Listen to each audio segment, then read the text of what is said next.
Johnson has been sent the findings of a report into whether or not he misled Parliament when claiming COVID rules were followed in Downing Street during the pandemic.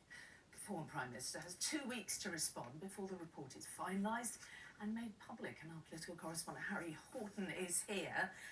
What could this mean for Mr Johnson? Well, bluntly, it will determine his political future. You will know that MPs have been investigating the former Prime Minister for more than a year now, looking into whether he misled Parliament over parties that happened in Downing Street. And back in March, Boris Johnson gave evidence to MPs for several hours, and he appeared fairly exasperated with some of their questioning at the time. Now, importantly, he said in his written evidence to the committee, he accepted the House of Commons was misled, but he said when he spoke to the House of Commons, he honestly believed that guidance had been completely followed during the pandemic in number 10. Now, Boris Johnson will have 2 weeks to respond to the findings of this committee before it's presented to all MPs in the House of Commons. If it finds that he has misled MPs and recommends a punishment of more than 10 days suspension from the House, that will inevitably lead to a by-election in Boris Johnson's constituency. So